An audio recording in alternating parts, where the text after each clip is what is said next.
आगे बढ़ते पंचायत चुनाव की बात करेंगे। पंचायत चुनाव को लेकर मंत्री भूपेंद्र सिंह का बयान आया है। सरकार ने पुनर्विचार याचिका लगाई है। केंद्र और राज्य सरकार के साथ ओबीसी वर्ग की तरफ से याचिका लगाई गई है। देखिए, ये जो अनिश्चितता बनी है, सरकार ने पहला प्रयास ऑर्डिनेंस को विड्रा करके किया कि ये हम सुप्रीम कोर्ट भी गए, पर सुप्रीम कोर्ट में 3 जनवरी की डेट लग गई। फिर हमने ऑर्डिनेंस विड्रा किया। उसके बाद भी चुनाव आयोग ने कहा कि हम सुप्रीम कोर्ट के ही निर्देश मानेंगे, और इस कारण से सरकार फिर सुप्रीम कोर्ट गई है। और सुप्रीम कोर्ट में हम लोगों ने आवेदन दिया है, पुनर्विचार याचिका लगाई है, और पुनर्विचार याचिका के माध्यम से सुप्रीम कोर्ट से आग्रह किया है कि जिस तरह की परिस्थितियां बनी हुई हैं, और अगर बिना ओबीसी के चुनाव होते हैं तो मध्य प्रदेश में एक बड़ा वर्ग जो लगभग 60-70% आबादी है, वो राजनीतिक प्रतिनिधित्व से वंचित हो जाएगा।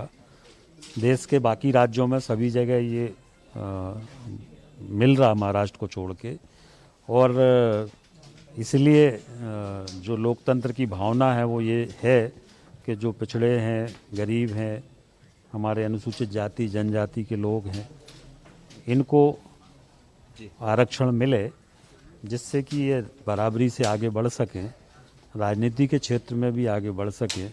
और इसलिए पुनर्विचार याचिका हमने लगाई है।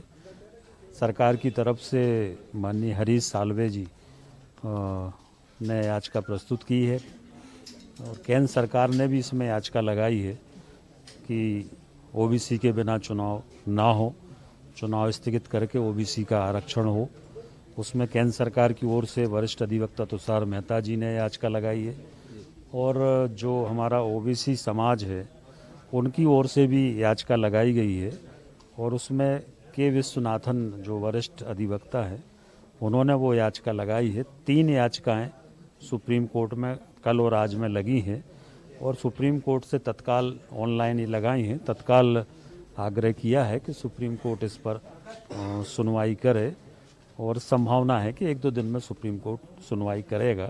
अगर सुप्रीम कोर्ट सुनवाई करता है तो स्थिति स्पष्ट हो जाएगी, और जो अस्थिरता का वातावरण है, अगर चुनाव होना होंगे तो स्पष्ट हो जाएगा, नहीं होना होंगे तो स्पष्ट। तो ये माना जाए कि सुप्रीम कोर्ट की जो रूलिंग्स जो भी आएगी उसके बाद ही इससे बादल छट पाएंगे, मतलब जब तक तो ये स्थिति बनी रहेगी, और राज्य निर्वाचन आयोग इस को लेने में स्थिति में नहीं है, क्योंकि अध्यादेश आप लेकर आए, अध्यादेश आपने वापस ले लिया, तो अब स्थिति तो बनती है। क्या इसमें है, क्या तकनीक रूप से कहाँ दिक्कत हो रही है? देखिए, वैसे तो मैं ये मानता हूँ कि जिस ऑर्डिनेंस पर चुनाव हो रहे थे वो ऑर्डिनेंस ही गवर्नमेंट ने विड्रा कर लिया, तो चुनाव शून्य हो गए।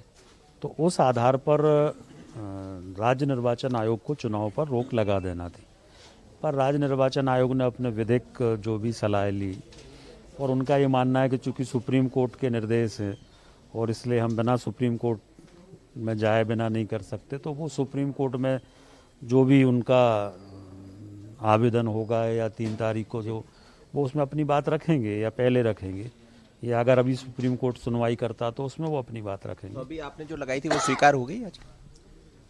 याचिका सबमिट हो गई है, और अगर स्वीकार होगी तो उसका तारीख और समय आ जाएगा, वो हम आपको बता देंगे। 3 तारीख तक अभी इंतजार करना पड़ सकता है?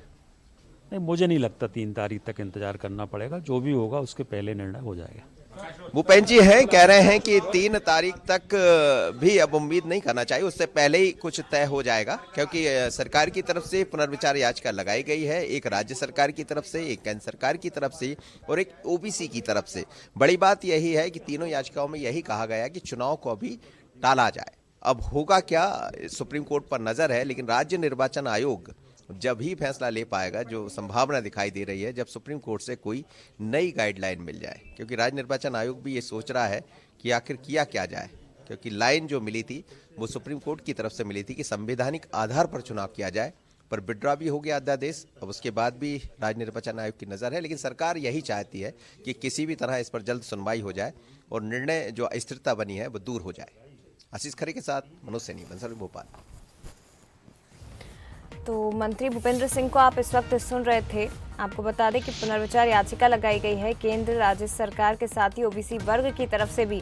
अब हालांकि इंतजार किया जा रहा है सुप्रीम कोर्ट में सुनवाई होने का, और सुप्रीम कोर्ट की ओर से क्या कुछ निर्देश मिलेंगे पंचायत चुनाव को लेकर, उसी पर सबकी निगाहें टिकी हुई हैं।